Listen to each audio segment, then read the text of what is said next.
Hello, everyone, and welcome to English Pod. My name is Marco. My name is Catherine, and today we have an intermediate level lesson all about a very special kind of person who helps you out with your kids. That's right. Today we want to get a nanny. A nanny. A nanny. So a nanny is a person, usually a woman, but it can be a man as well, I guess. And this person takes care of your children when you're working or when you're out of the house. That's right. So this is what's going on today. We're going to see what type of responsibilities a nanny has. And so let's listen to our dialogue, and we'll be back in a bit.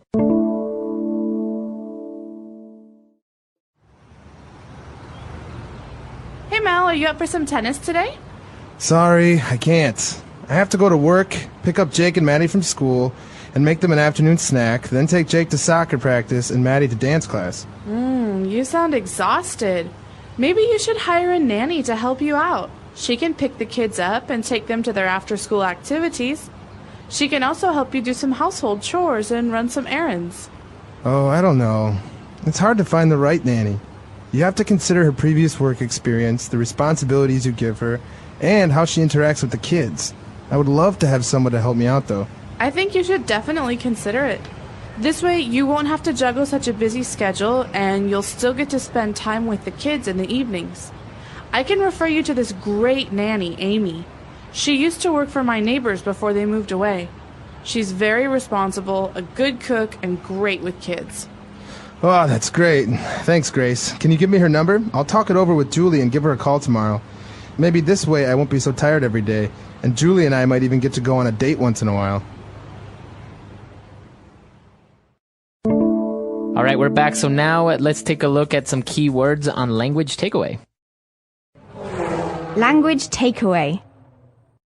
So as you said, Marco, we don't just find a nanny, we hire a nanny. So what does the word hire mean? Okay, so we have the verb to hire someone, and that means to get someone to work for you, and you pay them obviously money in exchange for their services. Okay, so this is different from finding a job for someone. Because I could find a job for someone, but maybe that job is at a restaurant.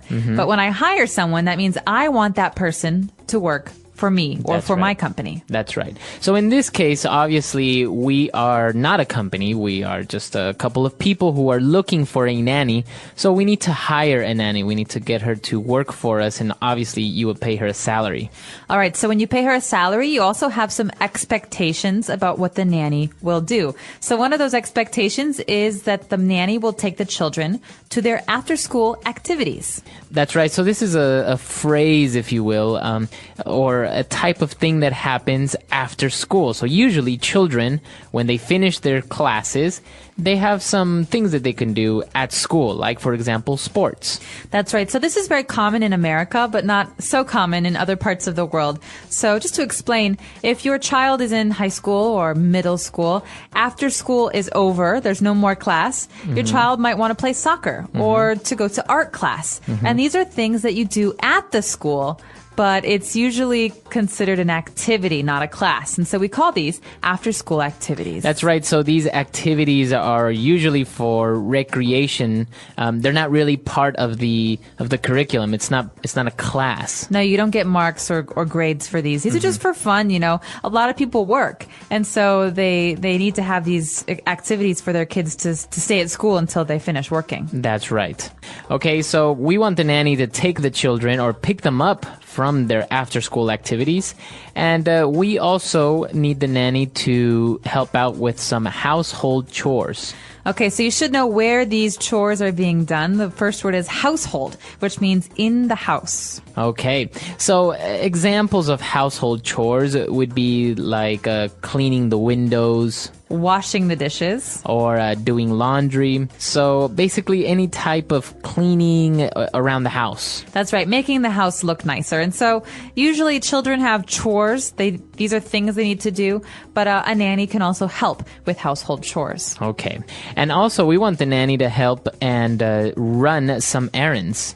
Okay, so this is funny. This phrasal verb. This phrase uses the word to run, but we're not running like, a sport. Right. We're going to do some errands, but the verb here is to run errands. So, Marco, on Sunday I have to run some errands. I'm sorry I can't go out to the movie with you guys. Okay. So to run errands, what does that mean? Well, an errand is like a job or a task that you have to do, but it's usually not something you get paid for. Okay. To run an errand is like to go to the grocery store and pick up food, or to pick up your clothes at the laundromat. You have dry cleaning. Okay, so they're kind of like chores, I guess, but you don't really do them in the house. You have to go outside and run these errands. You have to go pay your bills, for example. Exactly. And so, when I was growing up, on the weekends, my mother would always run all of her errands because during the week, she had to work. Okay, very good. So a lot of interesting words there. I think we can go ahead and listen to the dialogue again, and we'll be back in a bit with Fluency Builder.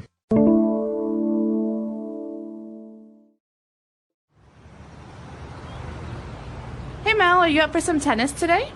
Sorry, I can't. I have to go to work, pick up Jake and Maddie from school, and make them an afternoon snack, then take Jake to soccer practice and Maddie to dance class. You sound exhausted.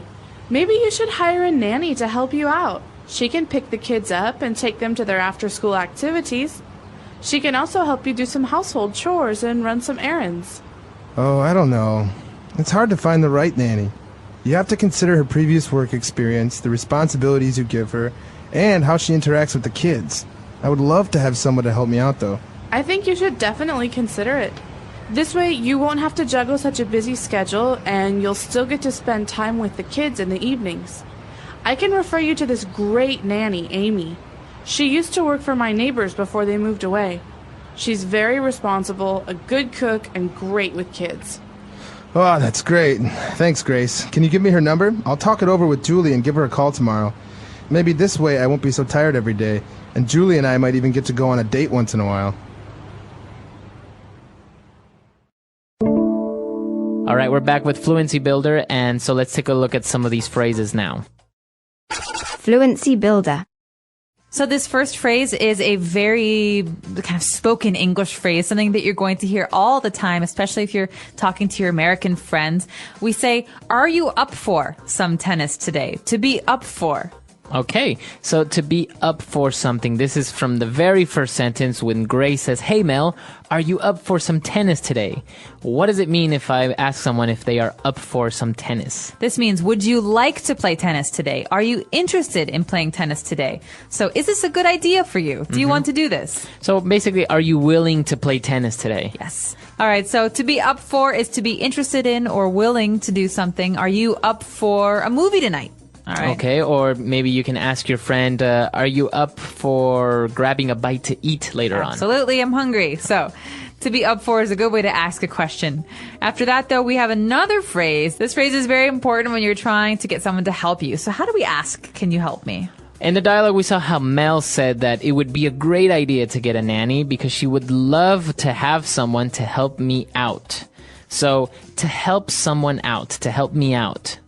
So this is interesting because you could say, I need someone to help me, but it's more common to hear the phrase to help me out. So you're not going out. You're not, it doesn't have to do with space.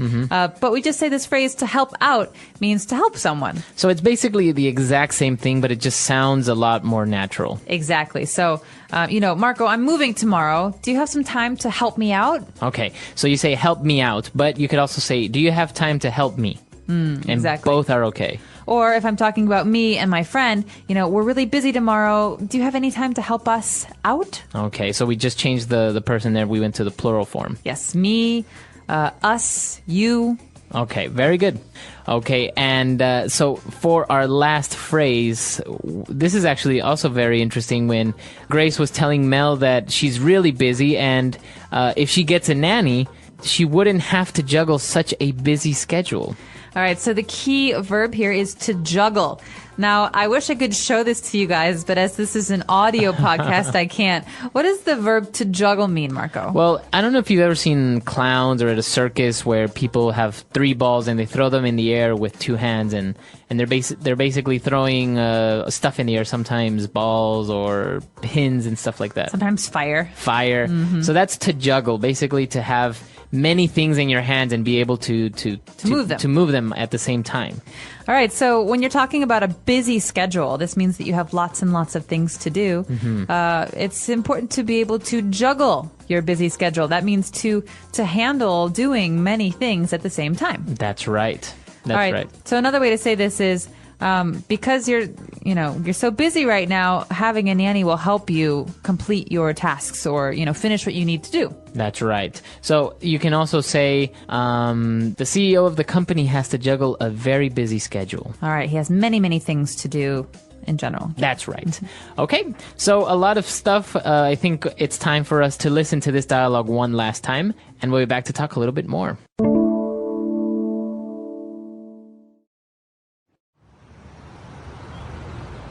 Hey Mal, are you up for some tennis today?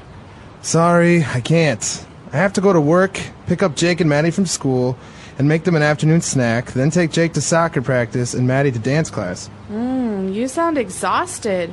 Maybe you should hire a nanny to help you out. She can pick the kids up and take them to their after-school activities. She can also help you do some household chores and run some errands. Oh, I don't know. It's hard to find the right nanny. You have to consider her previous work experience, the responsibilities you give her, and how she interacts with the kids. I would love to have someone to help me out, though. I think you should definitely consider it. This way, you won't have to juggle such a busy schedule, and you'll still get to spend time with the kids in the evenings. I can refer you to this great nanny, Amy. She used to work for my neighbors before they moved away. She's very responsible, a good cook, and great with kids. Oh, that's great. Thanks, Grace. Can you give me her number? I'll talk it over with Julie and give her a call tomorrow. Maybe this way I won't be so tired every day, and Julie and I might even get to go on a date once in a while.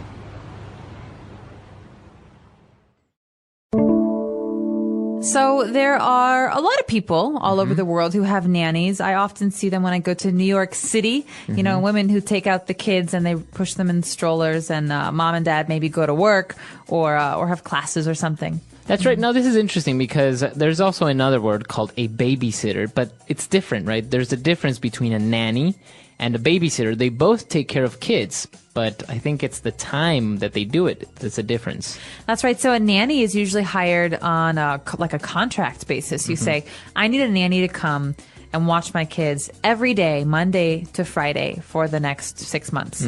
But with a babysitter, you say, hey, my husband and I, we want to go to watch a movie on Friday. Can you come for 2 hours? Okay. All right. So a nanny is long term. It's someone who maybe lives with you, someone who does some work at your house, someone who cleans the dishes and watches the kids.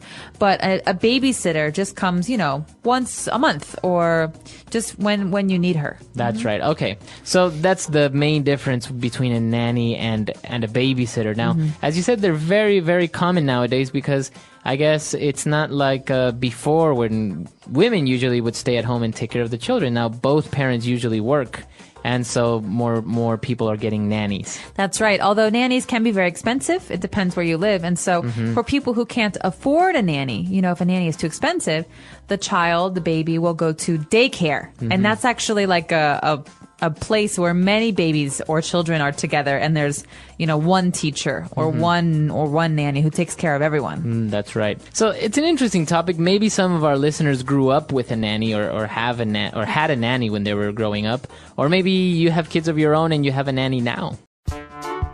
The English Pod Audio Review.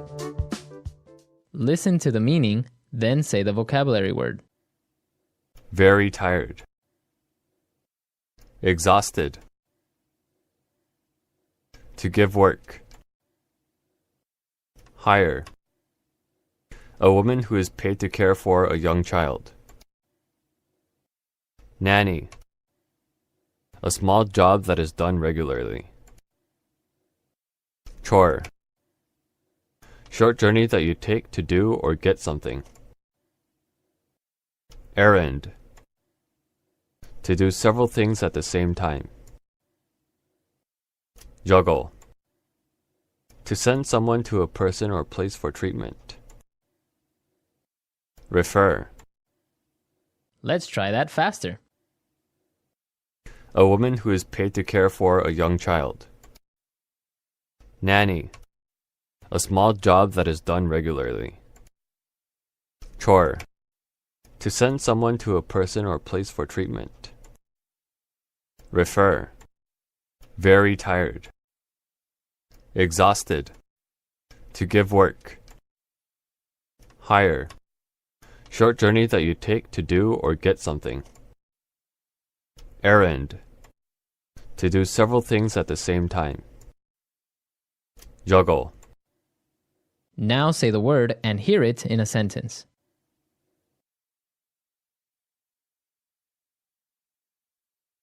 Are you up for some fun today? We're going to an amusement park.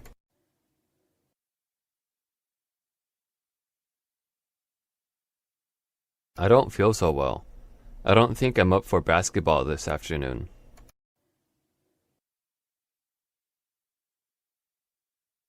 What do you want to do? I'm up for anything. I can't go out until I finish my chores.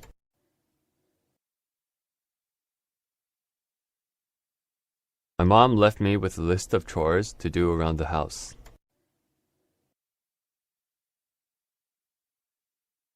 Very few children enjoy doing household chores.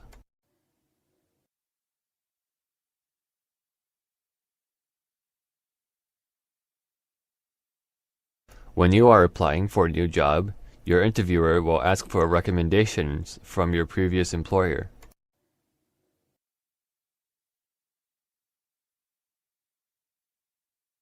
My parents are much nicer to Alex than they were to my previous boyfriend, Jared.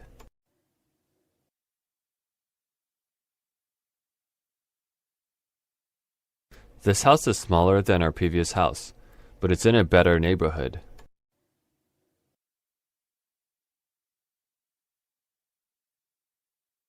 This job comes with a lot of responsibility. Are you sure you can handle it?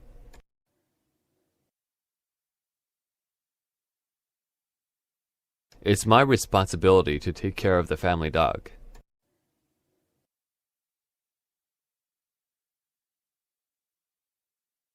Mark has a lot of responsibilities as president, but he does his job well.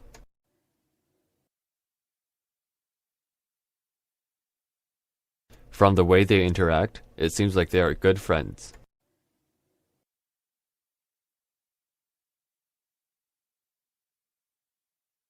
My schedule is so busy, I don't have much time to interact with my friends anymore.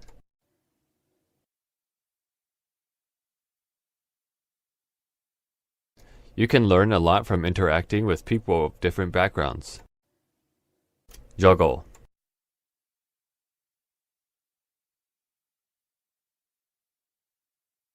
Cindy has to juggle work, school, and taking care of her son, Daniel. Juggle.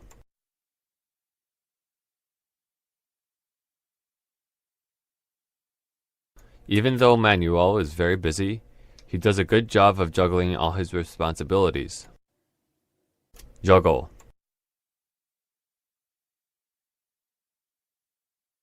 Every day at work, Laura juggles many different tasks.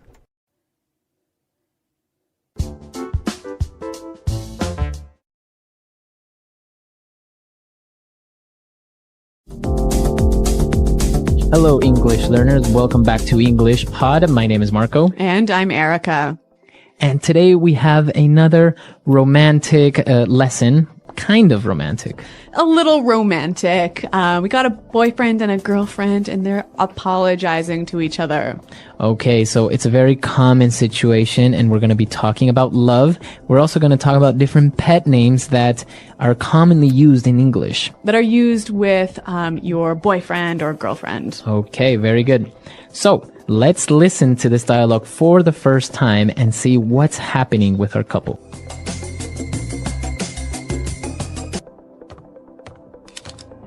Can we talk? Sure, honey. We're talking now, aren't we? You know what I mean. Yeah, I know. I want to know where this relationship is going. I'm in love with you, and I need to know... You know, I think you're awesome. I'm awesome. Well, I guess that's my answer, isn't it? Honey. Look, if you don't love me, it's not a thing, all right? We've had our laughs, but I don't appreciate... Well, maybe it's just time we... Baby, I love you so much. You do? I love you, and I think you're awesome. Oh, I love you too. Come on, put the gun down. Oh, baby. I'm so sorry.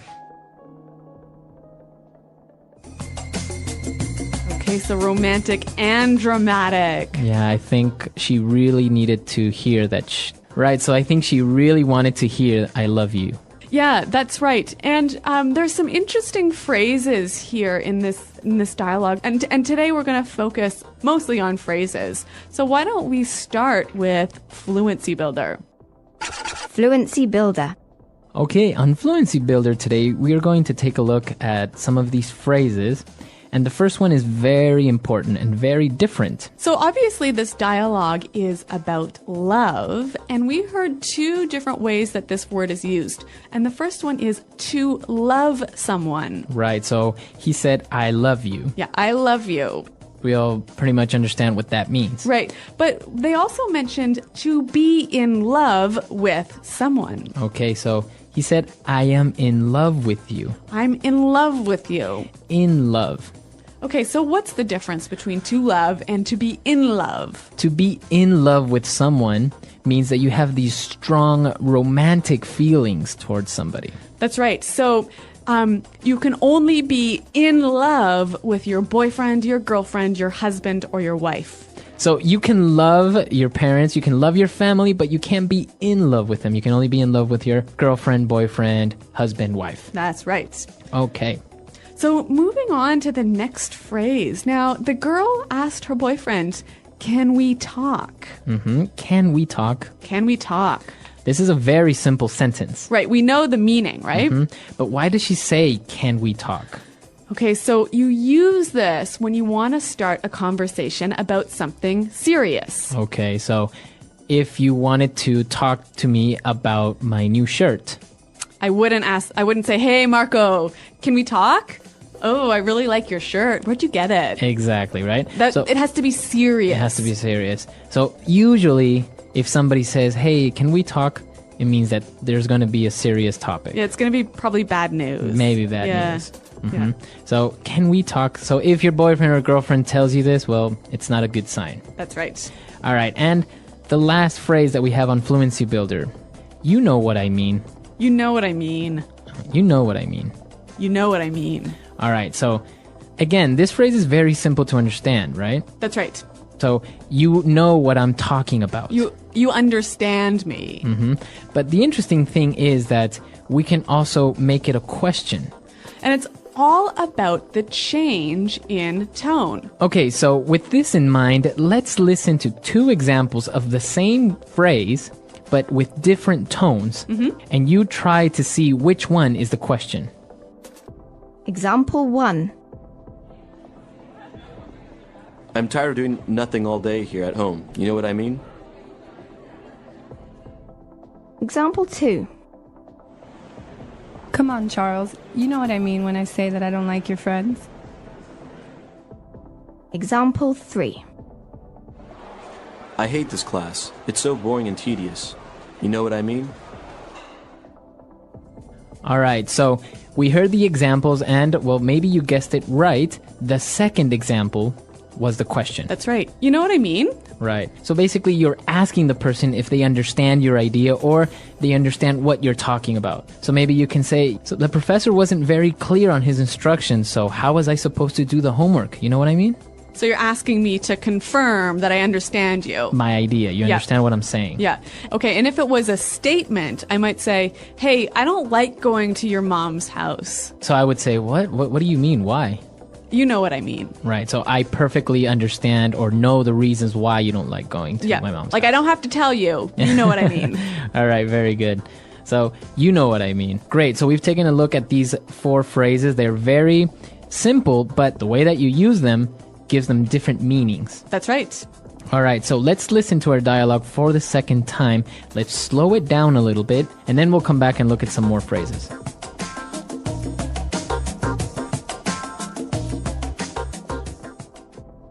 Can we talk?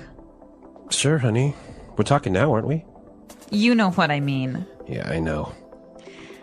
I want to know where this relationship is going. I'm in love with you, and I need to know. You know, I think you're awesome. I'm awesome. Well, I guess that's my answer, isn't it? Honey.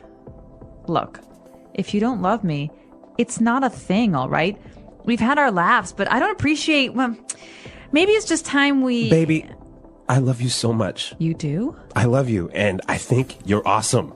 Oh, I love you too. Come on, put the gun down. Oh, baby, I'm so sorry. Okay, so now it's time for us to take a look at some more phrases, but this time we're going to look at them in putting it together. Putting it together. Okay, we're going to see how we can use these phrases in a few different situations. So the girl wanted to talk to her boyfriend because she wanted to know where this relationship is going. Right. Where is this relationship going?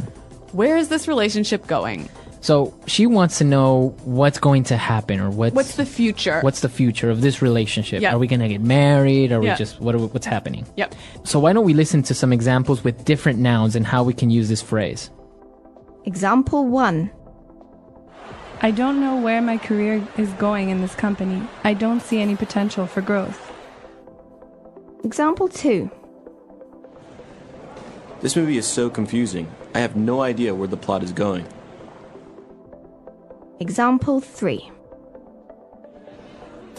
We have been in this meeting for over 2 hours and I still don't know where it's going. Okay, so again, this phrase is just asking about the future of something. Right. So where the future of this movie? Where is this movie going? Yeah, what's happening? Right. What's going to happen? Yep. Or your career, etc. Yep.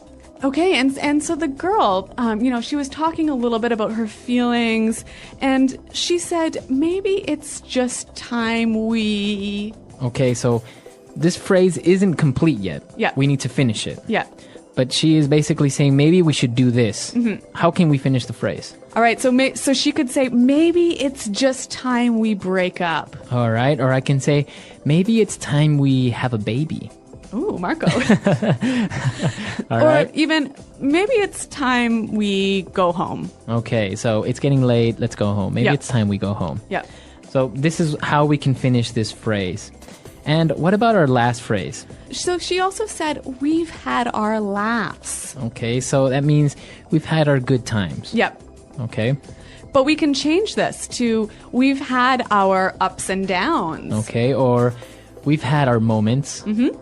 Right? So that means we've had our good moments and our bad moments. That's right. Or we've had our issues. Okay, so that means we've had some problems, Yeah. we've had some difficulties. Or even we've had our moments. Okay, so that means we've had Special times. Yeah. Yeah. So that means we've had our special times, special occasions Yep. that we will always remember. That's right. Okay. So three really useful structures that you can change the words a little bit to slightly change the meaning. Okay, so it's time for us to listen to our dialogue for the last time. Now we're ready to understand everything. And then we'll come back and give you some examples of pet names in English.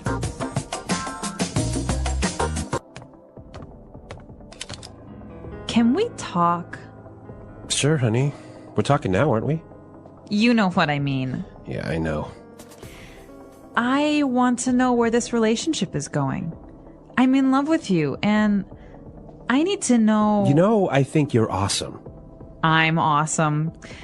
Well, I guess that's my answer, isn't it? Honey. Look, if you don't love me, it's not a thing, all right? We've had our laughs, but I don't appreciate... Well, maybe it's just time we... Baby, I love you so much. You do? I love you, and I think you're awesome. Oh, I love you too. Come on, put the gun down. Oh, baby, I'm so sorry.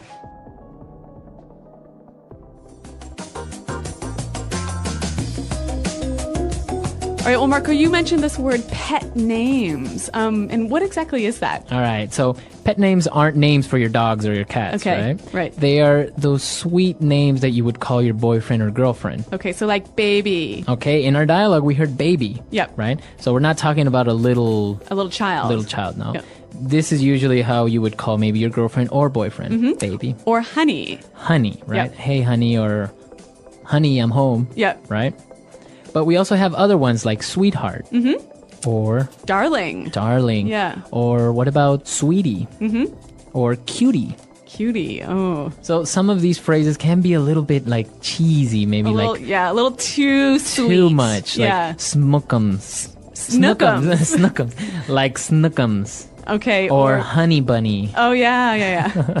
We also have sweetie pie. Yep. Yeah. And some of them will make some up, right? Maybe they'll call their boyfriend Pooh Bear, Oh, yeah. right? Yeah. Like, like Winnie the Pooh, Yeah. Pooh Bear. I heard dumpling is a common one. Also, it could be, you can make up your own phrase. You can make up your own pet names, right? Yeah. So I want to hear from our listeners. Are there any common pet names in your language? I know that in Spanish, we sometimes call we can sometimes call our girlfriend gorda, which Okay. actually means fat. But it's not in a bad way. Really? It's a sweet way of calling your girlfriend. So. And I know in French you can say ma puce, which basically means my flea. Apologizing. The importance of apologizing. Apologizing is an important part of communication and relationships. Everyone makes mistakes, and sometimes our words or actions hurt others. When this happens, saying sorry helps to repair the situation. An apology shows that we understand what we did wrong, and that we care about the other person's feelings. Without apologies, misunderstandings and conflicts can grow, making relationships weaker. A sincere apology can bring people closer together. When someone apologizes, it shows that they take responsibility for their actions. It also helps to rebuild trust. If a friend forgets an important event, they can apologize and explain what happened. If a coworker makes a mistake at work, they can apologize and find a way to fix the problem. In families, apologies help parents, children, siblings, and relatives understand each other better. Apologizing is not just about saying the words, "I'm sorry." A real apology includes understanding, regret, and a promise to do better in the future. If someone is late for an important meeting, just saying sorry may not be enough. They need to explain why they were late and show that they respect the other person's time. A good apology includes both words and actions. In different cultures, the way people apologize can be different. In some places, people use very polite words and formal language when apologizing. In other places, people may apologize with simple words or a small gesture, like giving a gift or writing a note. No matter the culture, the meaning of an apology is the same. It is a way to show respect and care for others. For English learners, knowing how to apologize in different situations is very useful. There are many ways to say sorry, from formal expressions, like "I sincerely apologize," to casual ones, like "I'm really sorry." Learning how to apologize correctly helps in daily conversations, professional settings, and personal relationships. It makes communication smoother and helps avoid misunderstandings. A true apology is powerful. It can turn anger into understanding and repair broken relationships. When people apologize sincerely, they create a more positive and respectful environment. Whether in friendships, families, workplaces, or social situations, the ability to apologize well is an important skill for everyone. How to apologize sincerely. Apologizing is more than just saying the words, "I'm sorry." A sincere apology has several important parts. The first step is understanding what went wrong. Before apologizing, it is important to think about the situation. What happened? Why is the other person upset? If we do not understand our mistake, our apology may not feel real. A person who apologizes without understanding their mistake may sound insincere. After understanding the mistake, the next step is taking responsibility. A good apology is honest. Instead of making excuses, it is better to accept the mistake. For example, if someone forgot to call a friend on their birthday, they should not say, "I was busy," but "you should have reminded me." Instead, they should say, "I should have remembered your birthday. I feel bad for forgetting. I'm really sorry." Taking responsibility makes the apology stronger and more meaningful. A good apology also includes an expression of regret. Regret means feeling bad about what happened and showing that we care about the other person's feelings. Phrases like "I feel terrible about this" or "I regret hurting you" show that the apology is real. When we express regret, we help the other person see that we understand their feelings. This can make them more open to forgiving us. Another important part of an apology is offering to make things right. Sometimes saying sorry is not enough. If someone accidentally damages a friend's book, they can offer to replace it. If a coworker makes a mistake in a project, they can offer to fix the problem. Actions speak louder than words, and showing a willingness to correct a mistake proves that the apology is serious. A good apology also includes a promise to do better in the future. If someone is always late, saying sorry each time is not enough. They need to promise to change their behavior. They could say, "I know I have been late many times, and I will try harder to be on time." This shows that the apology is not just words, but also a commitment to improving. Tone and body language are also important when apologizing. If a person says sorry in a cold voice, it does not feel sincere. A good apology should be warm and genuine. Making eye contact, speaking in a soft tone, and showing concern through facial expressions can make the apology more believable. Writing an apology letter or sending a message can also be helpful, especially when emotions are too strong for a face-to-face conversation. Sometimes an apology is not accepted immediately. When people are hurt, they may need time to forgive. It is important to be patient. Instead of demanding forgiveness, it is better to say, "I understand if you are still upset, but I truly regret what happened." Giving the other person time and space can help them process their emotions and eventually accept the apology.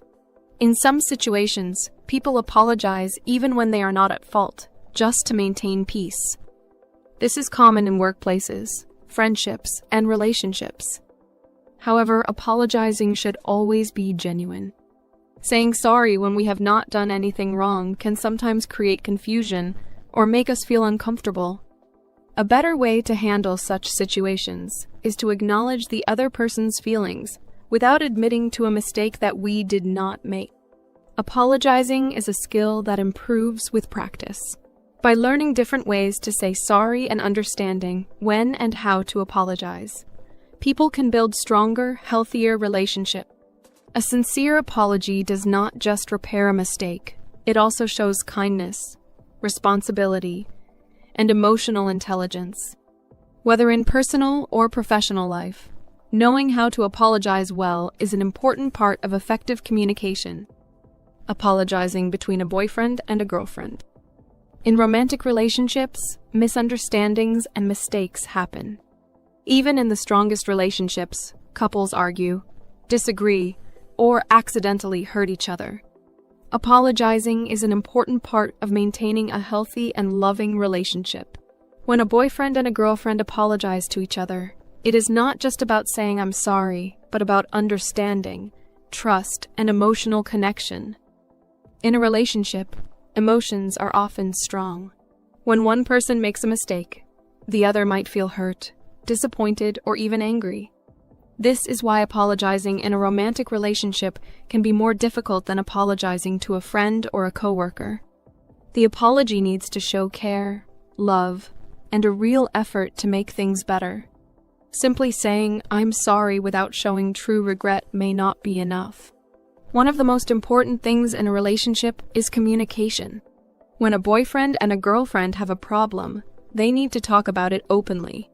Instead of just apologizing quickly to end an argument, they should take time to discuss what went wrong. Listening is just as important as speaking. If one person is hurt, the other should listen carefully and try to understand their feelings before apologizing. The words used in an apology matter. Saying "I'm sorry you feel that way" is not a real apology because it does not take responsibility.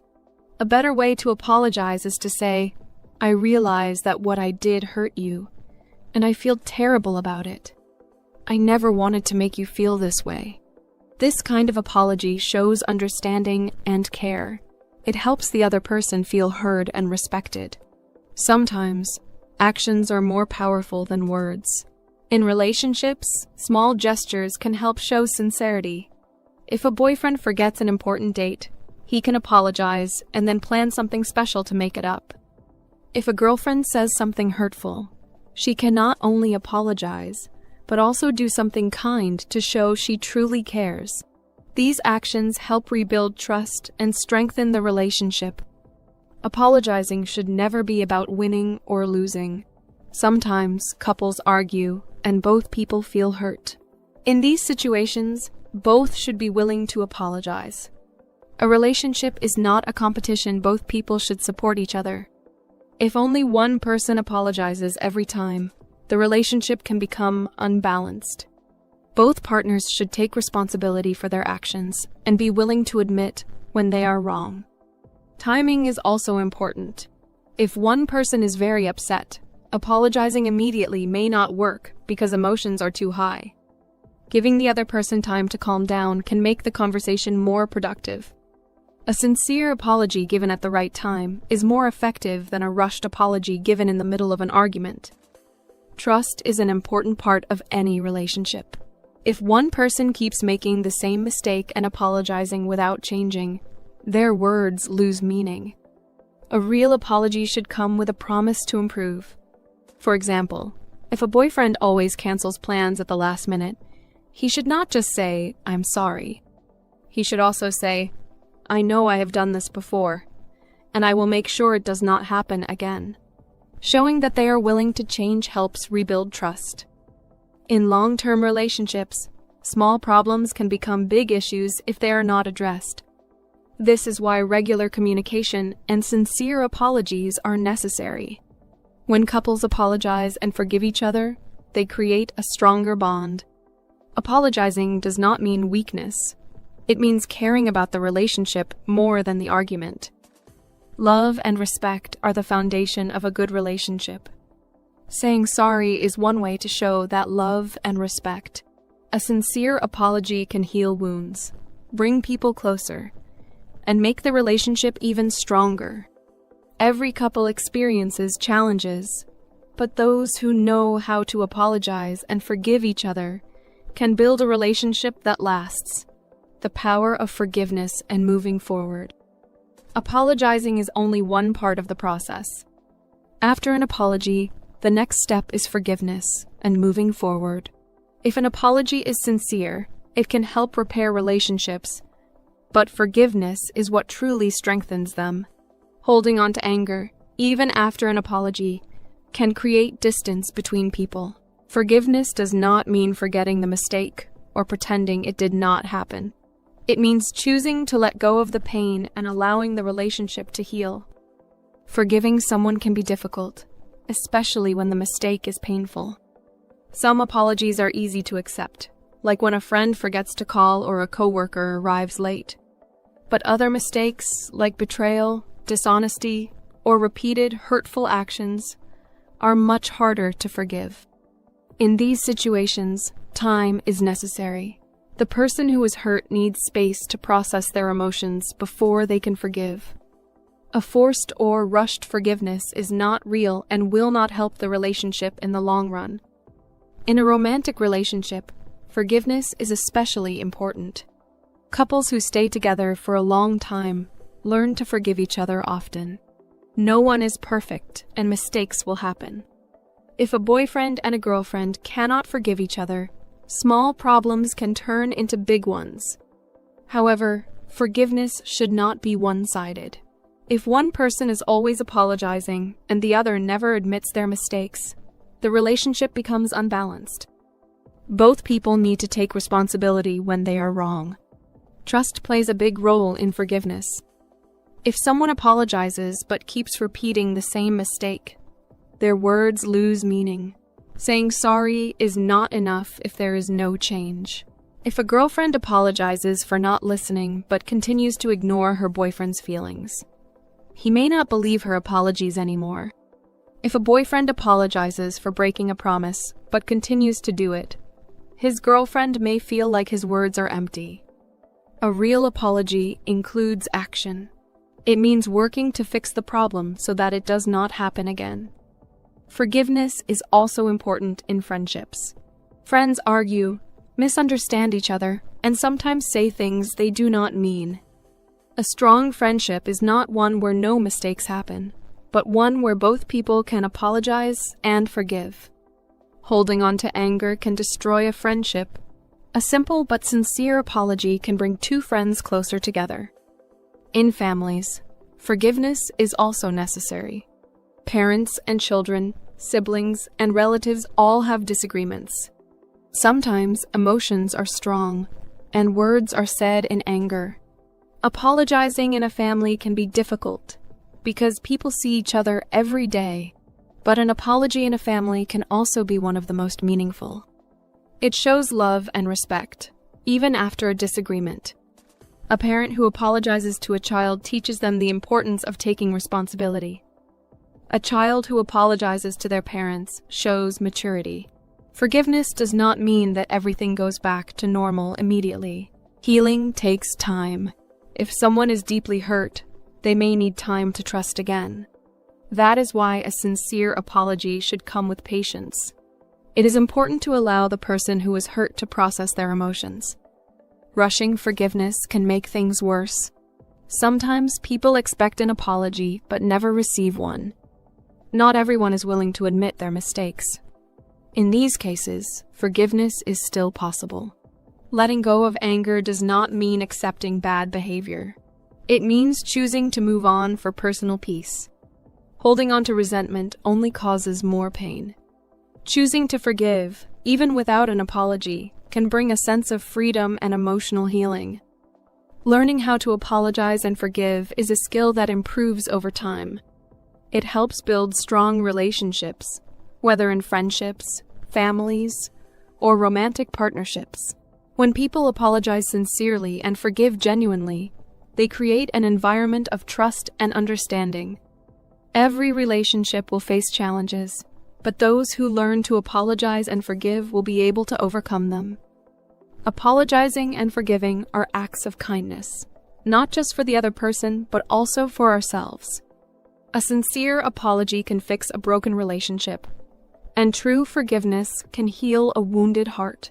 When people learn to say, "I'm sorry" with honesty, and "I forgive you" with sincerity, they build stronger connections and create a more positive and understanding world. Apologizing and forgiveness, a key to strong relationships. Apologizing is a fundamental part of human relationships, whether between friends, family members, or romantic partners. Knowing how to say sorry and how to accept an apology helps maintain and strengthen connections. However, apologizing is more than just saying the words, "I'm sorry." It requires sincerity, understanding, and often a change in behavior. A well-expressed apology can mend broken trust, ease tension, and bring people closer. Many people find apologizing difficult. Admitting a mistake can feel uncomfortable, especially when pride or fear of rejection is involved. However, taking responsibility for an action is a sign of maturity and emotional intelligence. A genuine apology should not include excuses or blame. Instead, it should focus on acknowledging the mistake, expressing regret, and making an effort to repair the damage. In relationships, whether romantic or otherwise, apologizing plays a crucial role. Couples who learn to apologize to each other build stronger and healthier relationships. Every relationship has conflicts, and misunderstandings are inevitable. However, when two people are willing to apologize and forgive, their bond becomes more resilient. Apologizing in a romantic relationship should be done with care, considering the feelings of the other person. Small conflicts can turn into big problems if they are not addressed with sincerity. A boyfriend who forgets an important date or a girlfriend who says something hurtful in anger should both be willing to say sorry in a meaningful way. An apology followed by a positive change in behavior shows that the person is truly sorry and values the relationship. Apologizing is also vital in friendships. Friends argue, disagree, and sometimes hurt each other unintentionally. A strong friendship does not mean never having problems. It means knowing how to resolve them. A sincere apology can prevent a small argument from destroying a friendship. True friends understand that mistakes happen, but taking responsibility for those mistakes shows respect and care for the relationship. Family relationships also benefit greatly from apologies. Parents and children, siblings, and relatives often experience conflicts, whether small or significant. Apologizing within a family can sometimes be difficult, especially when emotions are strong. However, an apology within a family carries deep meaning because it reassures love and respect. A parent who apologizes to a child teaches an important lesson about responsibility, and a child who apologizes to their parents demonstrates growth and maturity. Apologies in families help create a peaceful and understanding environment. While apologizing is essential, so is forgiveness. Without forgiveness, an apology loses its power. Forgiveness does not mean forgetting what happened or pretending it did not hurt. Instead, it means choosing to let go of anger and resentment. Forgiving someone can be challenging, especially when the mistake was painful. However, holding on to negative emotions can cause more harm than good. Letting go of past mistakes allows relationships to heal and move forward. Trust plays a crucial role in forgiveness. If someone repeatedly apologizes for the same mistake, but does not change their behavior, their words become meaningless. A sincere apology must be followed by a genuine effort to improve. If a friend always cancels plans but keeps apologizing without changing their actions, their apology may no longer feel sincere. Similarly, in romantic relationships, if one partner keeps breaking promises and apologizing without any change, trust can be broken. Actions must support words for an apology to be effective. Some people find it difficult to forgive, even when an apology is given. In some cases, time is needed before forgiveness can be offered. If an apology is sincere, but the hurt is deep, the person who was wronged may need space to heal. Rushing forgiveness can sometimes make things worse. It is important to allow emotions to settle before fully moving on. However, there are times when an apology is never given. Some people refuse to admit their mistakes, leaving the other person feeling hurt and frustrated. In these situations, forgiveness is still possible. Letting go of resentment does not mean accepting bad behavior, but rather choosing to move forward without allowing anger to control one's emotions. Forgiving without receiving an apology is a personal decision that brings inner peace. Apologizing and forgiveness are skills that improve over time. They help build strong relationships and create an environment of trust and understanding. Those who learn to apologize sincerely and forgive genuinely will have healthier, happier connections with others. In the end, both apologizing and forgiving are acts of kindness, not just for others, but for ourselves. A heartfelt apology can mend broken relationships, and true forgiveness can bring emotional healing. When people learn to say, "I'm sorry" with honesty, and "I forgive you" with sincerity, they build stronger connections and contribute to a more understanding and compassionate world. The English Pod Audio Review. Listen to the meaning, then say the vocabulary word. End a relationship with someone. Dump someone. Hurt someone's feelings very badly. Hurt someone emotionally. Break someone's heart. Honest, emotional talk. A heart-to-heart. Former boyfriend, girlfriend, husband, or wife. Ex. A person who you are in a long-term relationship with. Partner. Phrase used if one must talk about serious things. Can we talk? What stage this relationship is in. Where this relationship is going. Feel strong romantic affection for someone. In love with. Amazing. Great. Awesome.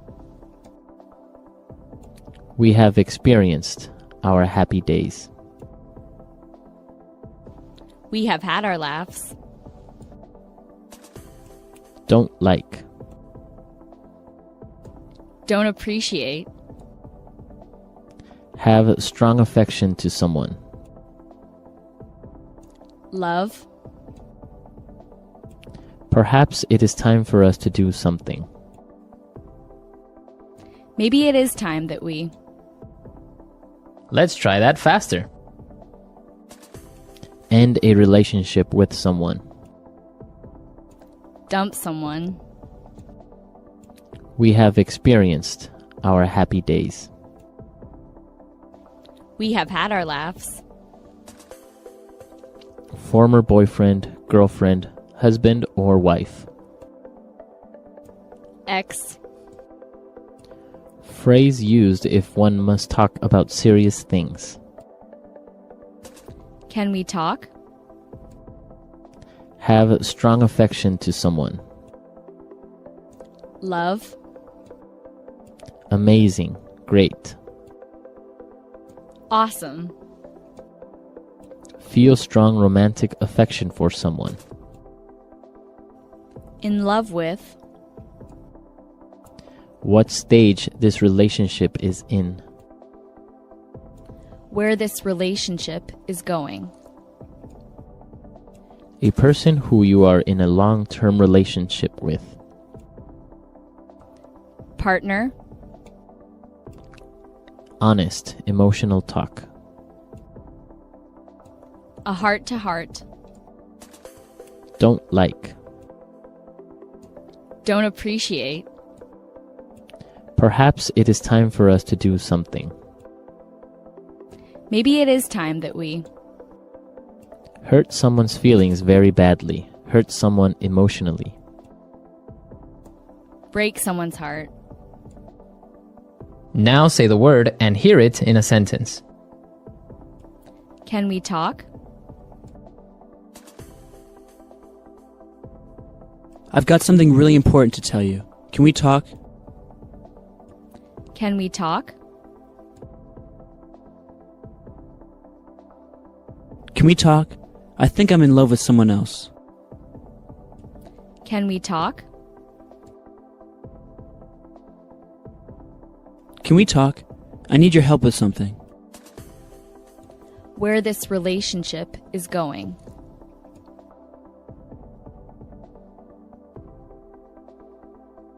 We fight every day. I don't know where this relationship is going. Where this relationship is going.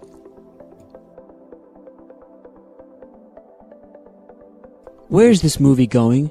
I don't understand what's happening. Where this relationship is going.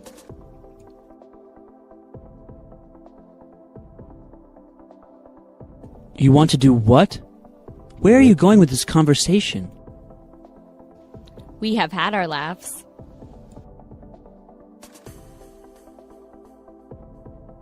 College was so much fun. We definitely had our laughs. We have had our laughs.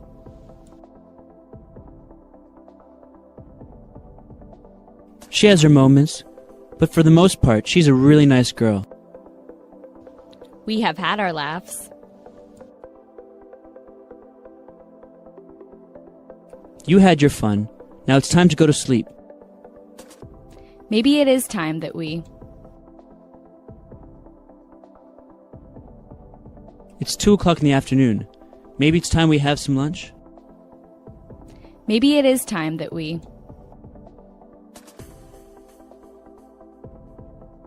If you're not happy at your job, maybe it's just time for you to quit. Maybe it is time that we. Maybe it's about time you clean your room. It's so dirty. Baby, I love you so much. Where would you like to eat, sweetheart? Darling, you look absolutely beautiful.